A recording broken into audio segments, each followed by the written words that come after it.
La Iglesia Amistad Cristiana presenta la palabra de Dios con el pastor Natanael Escobar. Vamos a la palabra, hermanos. Génesis 21. Si me acompaña, por favor, en su Biblia, leemos unos versículos de la palabra de Dios.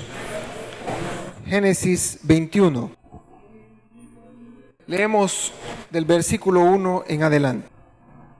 Recuerde que estamos en el estudio del panorama bíblico, así que prácticamente hemos estado viendo este libro de Génesis. Espero que usted también lleve una lectura de este libro. Leemos Génesis 21 en el versículo 1. Dice la palabra del Señor como está escrita: visitó Jehová a Sara, como había dicho, e hizo Jehová con Sara como había hablado. Y Sara concibió y dio a Abraham un hijo en su vejez, en el tiempo que Dios le había dicho. Y llamó a Abraham el nombre de su hijo que le nació, que le dio a luz Sara, Isaac. Nos quedamos hasta ahí. Señor, gracias en esta noche, te bendecimos, te pedimos que nos ayudes para que desarrollemos con este estudio, Señor, con el conocimiento y la disciplina de vida. Ayúdanos, Señor, para que vayamos aprendiendo más de tu palabra. En el nombre de Jesús. Amén y amén.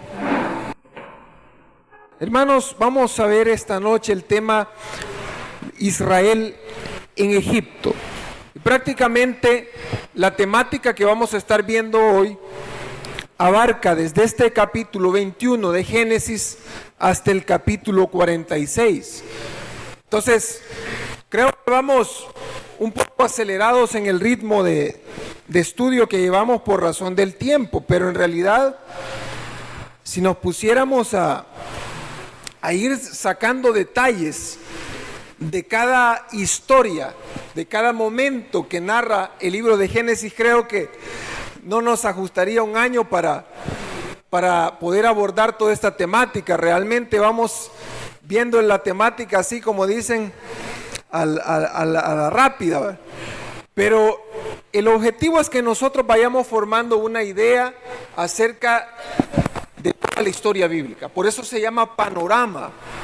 ¿Por qué? Porque trata de que nosotros tengamos una visión panorámica de todo lo que la Biblia aborda. Entonces, vamos a estar viendo, le decía, prácticamente del capítulo 21 de Génesis hasta el capítulo 46, 47, es donde abarca la sección o el tema que vamos a desarrollar esta noche. Israel en Egipto. Antes de iniciar, hermanos, esto lo habíamos visto el miércoles pasado con el pastor Marlon, pero me gustaría hacer solamente una como especie de repaso para que tengamos una idea de lo que venimos hablando. El objetivo no es solo que vengamos a decir 4 o 5 cosas y que de esas 4 o 5 cosas no nos recordemos de nada. El objetivo es que usted y yo aprendamos de la palabra de Dios. Entonces, vamos a retomar este cuadro. Ahí está, este es el cuadro que quería que revisáramos. ¿Por qué tiene importancia este cuadro? Hermanos, hay que entender algo en la historia bíblica. Dimos un salto aquel día. ¿Cuál fue el tema? Le voy a preguntar para ver si estamos en sintonía. ¿Cuál fue el tema que se vio después de la Torre de Babel? ¿Cuál fue? Torre de Babel y luego pacto abrahámico. Bien, pacto abrahámico, excelente. Ahora, ¿por qué viene al caso este arbolito genealógico? Porque si usted se da cuenta en la lectura bíblica, prácticamente hay un salto podríamos hablar de varios cientos de años, desde la Torre de Babel hasta que se aborda la temática de Abraham. Porque de repente aparece en el relato bíblico Abraham, y alguien puede decir, pero ¿y Abraham de dónde salió? porque realmente no nos da un antecedente histórico acerca de dónde sale este hombre. Simplemente dice que habitaba, dice, en Ur de los Caldeos. A esa altura de la historia, Israel como nación no existía. Hay que tener claro eso. No existía Israel, no existían los judíos. Abraham era un semita. ¿Se recuerda quiénes eran los tres hijos de Noé? Muy bien, eso lo vimos el miércoles pasado. Incluso el pastor Marlon dijo, hay que acordarse de estos tres nombres, dijo. ¿Por qué? Porque esa es la clave de la historia bíblica. ¿Por qué? Porque en el diluvio se pierde prácticamente, si obedecemos el relato bíblico, se pierde prácticamente toda la humanidad excepto la familia de Noé. Entonces, partiendo de eso, tendríamos que de Noé vienen a ser parte prácticamente todas las naciones de la tierra. Pero hay tres hijos de Noé que son los que marcan esa línea genealógica. Y uno de ellos es Sem. Entonces, Abraham era un semita. ¿Qué quiere decir eso? Que era un descendiente de Sem. Por eso es que ahí cuando ustedes oyen, se habla acerca de los judíos como semitas. No es que se habla del pan, ¿verdad? Porque algunos rápido le dicen, ay, el pan de la semita es de origen hebreo, dice uno. No. Es porque provienen de esa línea genealógica de Sem. ¿Estamos claros con eso? Amén. Entonces, vamos a ver en este cuadro, por eso me interesaba abordar este punto, porque aquí es donde se viene desarrollando la clave histórica del Antiguo Testamento. Si nosotros no entendemos esta parte, difícilmente vamos a entender la historia que sigue. ¿Por qué? Porque entonces nos vamos a quedar, bueno, ¿y este loco de dónde salió? ¿Y este otro? O sea, hay que ir entendiendo de dónde sale cada personaje, tiene una razón de ser. Porque a veces nosotros nos quedamos, bueno, ¿y Nabucodonosor era de qué tribu era? ¿Por qué? Porque no llevamos una historia clara, una línea genealógica, un panorama general de la Biblia. Y ese es el interés, de que cuando usted aborde la Biblia, no lo haga con ignorancia, lo haga con conocimiento. Y entonces puede ir entendiendo el relato. A veces hay relatos que se vuelven tediosos o incomprensibles, no porque la Biblia sea incomprensible o sea tediosa, se vuelven de esa forma porque no la entendemos. Entonces, ahí es donde hay que ser muy puntuales. Tenemos a los descendientes de Abraham. Ahora, esta parte yo creo que la manejamos con facilidad, pero vamos a recalcar este punto. Abraham tuvo prácticamente 3 mujeres con las que engendró hijos. La esposa de él, la primera esposa era Sara. Esa historia creo que todos la manejamos. Luego, Agar, ¿quién era? Era la esclava, la sierva de Jehová. Era la esclava de Sara. Ahora, ¿quién era Sétura? O Setura, la segunda esposa de Abraham. ¿Estamos claros? Entonces, porque algunos dicen, Abraham solo tuvo un hijo. No, Abraham tuvo más hijos. Y aquí podemos ver cuál es esa línea genealógica. ¿Cuál fue el primer hijo de Abraham? ¿O quién fue el primer hijo de Abraham? Ismael. ¿Estamos claros? Usted sabe las razones, pero luego viene Isaac, que lo tiene ya con Sara, y era el relato que leíamos en Génesis 21. El hijo de la promesa es Isaac. Y con Setura aparecen Sinram, Joksán, Medán, Madián, Isbac y Sua. Y fíjense que hay algo bien interesante en este arbolito genealógico, que usted se va a encontrar por ahí en la Biblia con algunas naciones que uno dice, esos eran paganos, esos eran... No, si es que eran hijos de Abraham también. Por ejemplo, los madianitas, ¿de dónde vienen? Ahí tiene el papá de los madianitas, uno de los principales enemigos de Israel. Eran familia, hijos también de Abraham. Pero ¿por qué entonces se vuelven enemigos? Porque la promesa recaía sobre Isaac.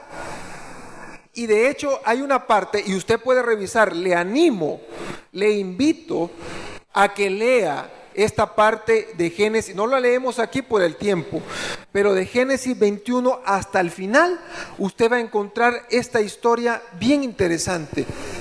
Estos hijos que tuvo Abraham con Sétura, prácticamente fueron echados de la casa de Abraham.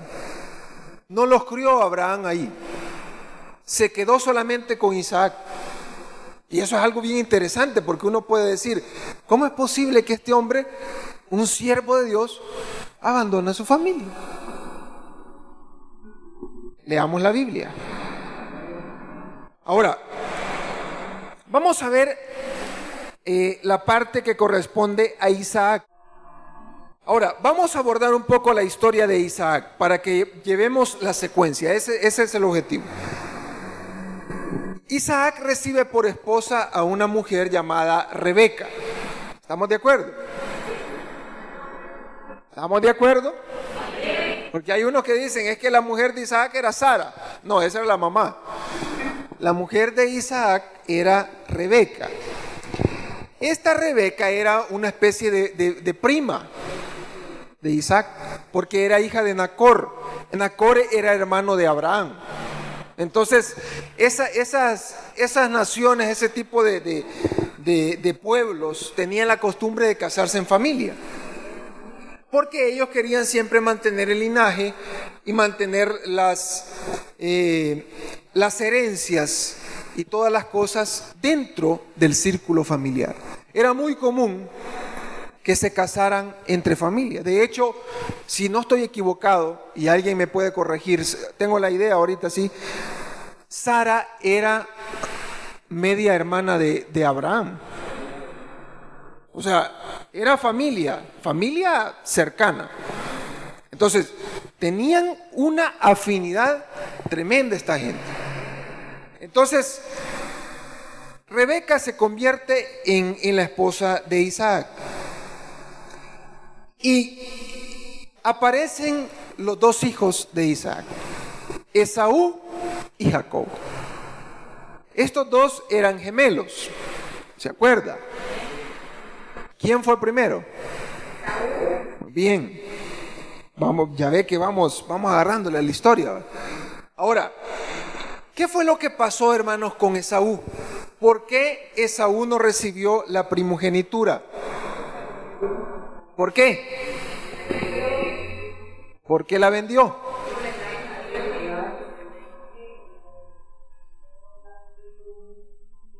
Un plato de comida. Vamos a ver un pasaje en la palabra, solo para que tengamos la idea. Génesis 27. Vamos a abordar unos pasajes así de manera aleatoria, solo para que vayamos llevando la historia más cercana a la Biblia. Dice, versículo 1, aconteció que cuando Isaac envejeció y sus ojos se oscurecieron, quedando sin vista, llamó a Esaú, su hijo mayor, y le dijo, hijo mío. Él respondió, heme aquí. Y él dijo, he aquí yo soy viejo, no sé el día de mi muerte. Toma pues ahora tus armas, tu aljaba y tu arco, y sal al campo y tráeme caza, y hazme un guisado como a mí me gusta, y tráemelo y comeré, para que yo te bendiga antes que muera. Y Rebeca, oyendo esto, cuando hablaba Isaac a Esaú, su hijo, y se fue Esaú al campo para buscar la caza que había de traer. Entonces Rebeca habló a Jacob su hijo, diciendo, he aquí yo he oído a tu padre que hablaba con Esaú tu hermano, diciendo, tráeme caza y hazme un guisado, para que coma, y te bendiga en presencia de Jehová antes que yo muera. Ahora pues, hijo mío, obedece a mi voz en lo que te mando. Ve ahora al ganado y tráeme de allí 2 buenos cabritos de las cabras, y haré de ellos viandas para tu padre, como a él le gusta. Y tú las llevarás a tu padre y comerá, para que él te bendiga antes de su muerte. Y Jacob dijo a Rebeca su madre: he aquí Esaú mi hermano es hombre velloso y yo lampiño. Quizás me palpará a mi padre y me tendrá por burlador, y traeré sobre mí maldición y no bendición. Y su madre respondió: hijo mío, sea sobre mí tu maldición, solamente obedece a mi voz, ve y tráemelos. Entonces él se fue y los tomó y los trajo a su madre, y su madre hizo guisados como a su padre le gustaba. Y tomó Rebeca los vestidos de Esaú, su hijo mayor, los preciosos que ella tenía en casa, y vistió a Jacob, su hijo menor.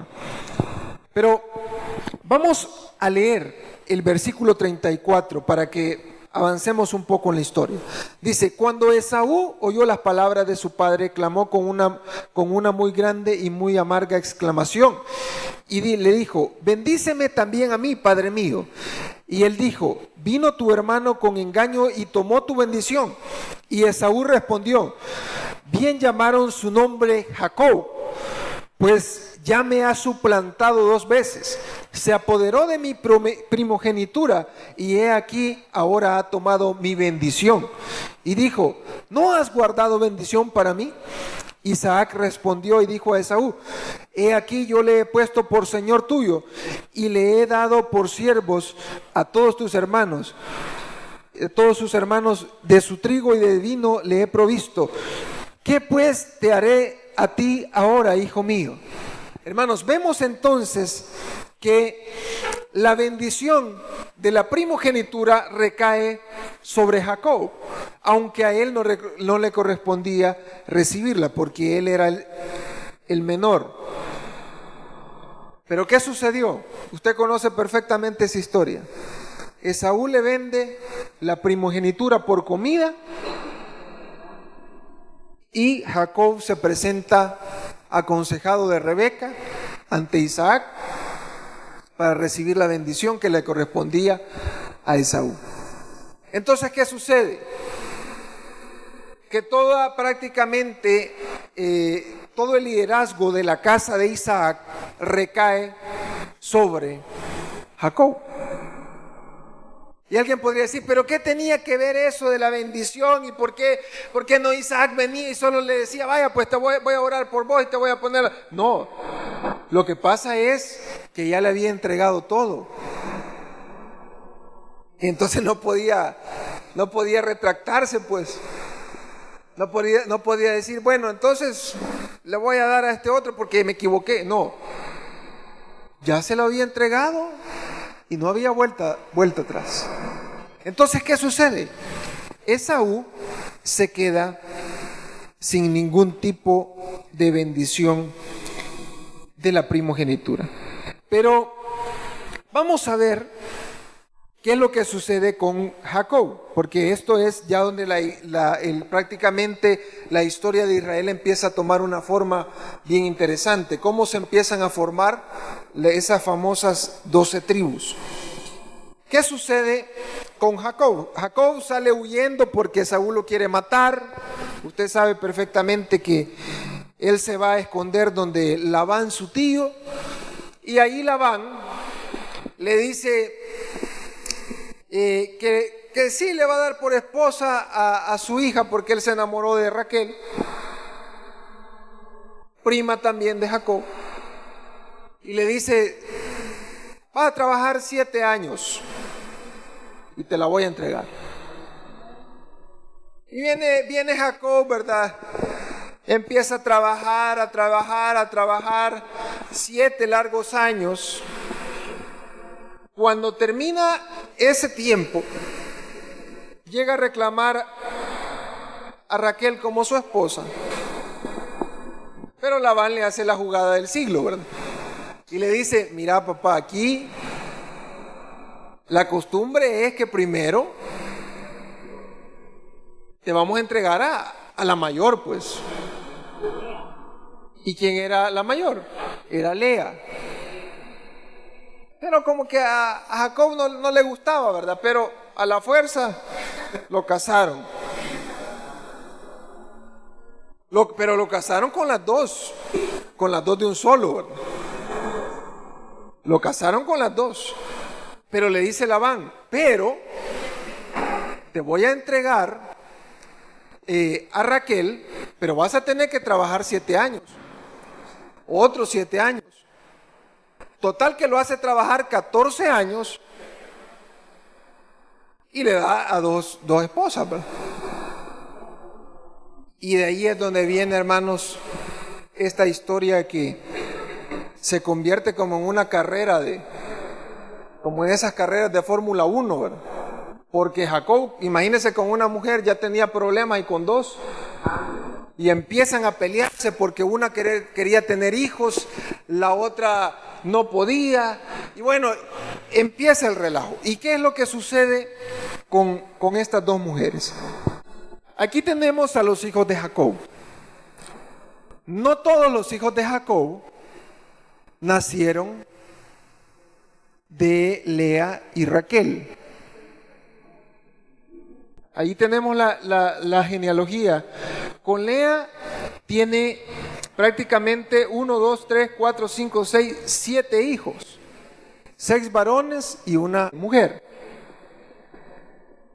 Tenemos que con Lea engendró a Rubén, a Simeón, a Leví, a Judá, a Isaacar y Zabulón. Y con la esclava de Lea tiene a Gad y a Aser. Luego tenemos a Raquel, que tiene a José y Benjamín, que prácticamente son de los últimos hijos. De hecho, Benjamín es el último que tiene Jacob. Pero son de los últimos hijos, José y Benjamín. Y con Bila tiene a Dan y a Neftalí. Entonces, vemos que se convierte la nación, como que empieza a tomar forma, ¿verdad? Porque ahí empiezan a surgir ya las tribus de Israel, que luego se van a convertir en la nación de Israel. Ahora, acá, hermanos, tenemos también mucha historia, muchas cosas que se podrían contar. Pero de hecho, cuando Benjamín nació, Raquel murió. Prácticamente en el parto es que Raquel muere. Entonces ahí se cierra todo el desarrollo de los hijos de Jacob. Y ahí empieza ya la parte de las tribus. Pero a todo esto le hago una pregunta a usted. ¿Dónde se encontraba Jacob con su familia? ¿En qué lugar? ¿En qué lugar se encontraba Jacob con su familia? A esta historia, a esta altura de la historia, aquí cuando ya cerramos esta parte de los hijos de Jacob. Capítulo 37 de Génesis, versículo 1, ¿qué dice? Dice, habitó Jacob en la tierra donde había morado su padre, en la tierra de Canaán. ¿Estamos de acuerdo? Entonces, Jacob con su familia se encontraban en Canaán. Era la tierra prometida. Era la tierra que el Señor le había prometido a Abraham, pero aún no la habían tomado. Ellos vivían ahí, como aquel día decía el pastor Marlon, como nómadas. Israel era un pueblo nómada. La familia de Jacob era una familia nómada. Y ahí se empieza a desarrollar una historia que es también muy interesante. Del capítulo 37 en adelante vamos a ver la historia de José. ¿Cómo es que Israel va a parar a Egipto? ¿Cómo es que esa nación va a parar a Egipto? ¿Acaso los egipcios llegaron a tomarlos como esclavos? ¿No? Bien. Usted sabe que José tiene una historia muy particular. Sus hermanos le tenían una gran envidia y vienen y quieren prácticamente matarlo. Pero en una de esas, que viene Jacob y lo manda a José, porque José era prácticamente el menor, y él entonces estaba en esa situación de que era el que hacía los mandados. Entonces le dice Jacob: vas a ir a buscar a tus hermanos porque se fueron y no han aparecido. Eran pastores de ovejas. Y se va a buscarlos, y como estaban lejos, sus hermanos planean matarlo, porque José les caía mal, porque Jacob lo consentía y lo mantenía siempre bien vestido, le daba el mejor trato, y en una de esas lo venden. Bueno, no lo matan, lo venden, lo metieron a una cisterna, lo venden a unos mercaderes. Esos mercaderes lo venden a un hombre llamado Potifar en Egipto. Estando en esa casa de Potifar, sucede que José se convierte prácticamente en el mayordomo, en el hombre de confianza de Potifar. Pero la mujer de Potifar lo seduce y José se niega. Entonces lo llevan a la cárcel acusado falsamente de querer violar a la mujer de Potifar. Estando en la cárcel, él conoce a dos personajes. ¿Quiénes eran? El copero y el panadero del rey. Y viene José, les interpreta sueños, y en esa interpretación le dice al panadero: a vos te van a matar. Y al copero le dice: a vos te van a volver a restituir. Y le dice José cuando sale el copero, porque al panadero lo matan y el copero vuelve a la corte de Faraón. Y le dice, cuando iba saliendo de la cárcel: ¿te acordás de mí, por favor, cuando llegué donde Faraón? Y al copero se le olvida. Pero después resulta que al cabo de un tiempo se acuerda el copero de José, porque Faraón empieza a tener sueños. Aquellos famosos sueños de las vacas flacas y las vacas gordas. ¿Se acuerda? Entonces se acuerda porque nadie le interpretaba los sueños a Faraón, y dice el copero: allá en la cárcel conocí a un hombre y es muy sabio para interpretar los sueños. A mí me interpretó que iba a volver a la corte, le dice. Y le dice al rey que José era bueno para eso, y lo manda a llamar, y en eso le interpreta los sueños, y Faraón lo coloca como el gobernador de todo Egipto. ¿Y qué sucede después? ¿A dónde estaba la familia de José? ¿Dónde estaba Jacob? ¿Dónde estaban sus hermanos? Estaban en Canaán. ¿Pero qué pasó? Acontece que hay 7 años de abundancia, de buenas cosechas, y luego se da una gran hambruna porque hubo 7 años de escasez de alimentos. Entonces la familia de Jacob es obligada a ir a Egipto para ir a comprar alimentos. Y así es como viene Jacob y manda a una comisión de sus hijos y les dice: van a ir a Egipto a comprar alimentos. Pero cuando llegan a Egipto, José los reconoce y ellos no lo reconocieron. Y él dice: estos son mis hermanos. Y quizás en un momento él se intenta como vengarse, ¿verdad? Y dice: hoy es el tiempo en que me van a pagar todas las que me han hecho. Y se hace loco, no los conoció.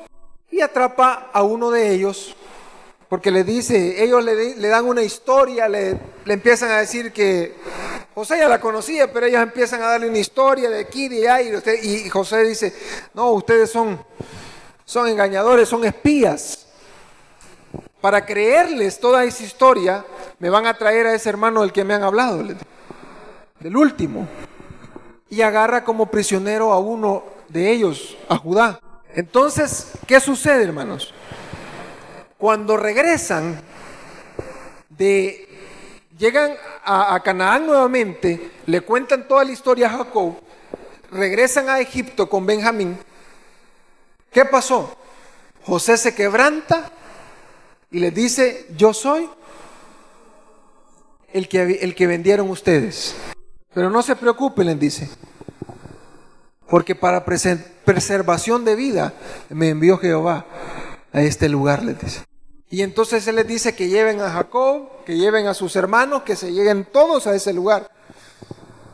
Y es así como Israel llega a tierra de Egipto.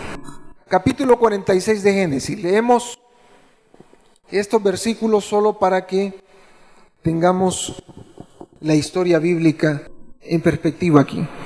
Dice: salió Israel con todo lo que tenía y vino a Beerseba y ofreció sacrificios al Dios de su padre Isaac.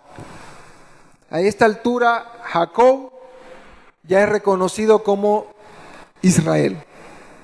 Por eso aparece ese nombre, ¿verdad? Israel, pero es Jacob. Y dice, versículo 2: y habló Dios a Israel en visiones de noche y dijo: Jacob, Jacob. Y él respondió: heme aquí. Y dijo: yo soy Dios, el Dios de tu padre. No temas de descender a Egipto, porque allí haré de ti una gran nación. Yo descenderé contigo a Egipto, y yo también te haré volver, y la mano de José cerrará tus ojos. Y se levantó Jacob de Beerseba, y tomaron los hijos de Israel a su padre Jacob, y a sus niños y a sus mujeres, en los carros que Faraón había enviado para llevarlo. Y tomaron sus ganados y sus bienes que habían adquirido en la tierra de Canaán, y vinieron a Egipto, Jacob y toda su descendencia consigo, sus hijos y los hijos de sus hijos consigo, sus hijas y las hijas de sus hijos, y a toda su descendencia trajo consigo a Egipto. Capítulo 47 dice: vino José y lo hizo saber a Faraón, y dijo: mi padre y mis hermanos y sus ovejas y sus vacas, con todo lo que tienen, han venido de la tierra de Canaán, y he aquí están en la tierra de Gosén. Y de los postreros de sus hermanos tomó 5 varones y los presentó delante de Faraón. Y Faraón dijo a sus hermanos: ¿cuál es vuestro oficio? Y ellos respondieron a Faraón: pastores de ovejas son tus siervos, así nosotros como nuestros padres. Dijeron además a Faraón: para morar en esta tierra hemos venido, porque no hay pasto para las ovejas de tus siervos, pues el hambre es grave en la tierra de Canaán. Por tanto te rogamos ahora que permitas que habiten tus siervos en la tierra de Gosén. Entonces Faraón habló a José diciendo: tu padre y tus hermanos han venido a ti. La tierra de Egipto delante de ti está. En lo mejor de la tierra haz habitar a tu padre y a tus hermanos. Habiten en la tierra de Gosén. Y si entiendes que hay entre ellos hombres capaces, ponlos por mayorales del ganado mío. Entonces, hermanos, aquí es donde empieza la historia de Israel en Egipto. Faraón les da esa tierra de Gosén. Y les dice, por eso lo que les dice es clave, porque le dice a José: ponlos, le dice, en la mejor tierra. Y la mejor tierra de todo Egipto es Gosén, porque prácticamente es la mejor tierra para el cultivo. Y en ese lugar es donde se coloca la familia de Jacob. El pastor ha terminado su predicación. Si todavía no has aceptado al Señor Jesucristo, te invitamos a hacer con nosotros la siguiente oración.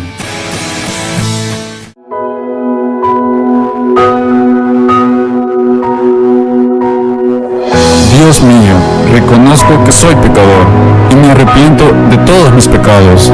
Creo en mi corazón que Cristo es el Señor y que es tu Hijo amado.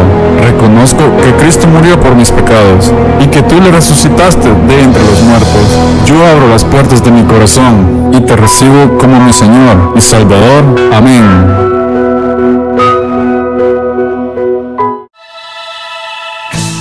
Si has hecho esta oración y has creído en tu corazón, tu nombre ya ha sido inscrito en el libro de la vida y hay gran gozo en el cielo. ¿Qué hacer ahora? Acércate a la iglesia cristiana que esté más cerca de ti. Lee la Biblia y pídele al Espíritu Santo que te dé entendimiento para discernir su palabra.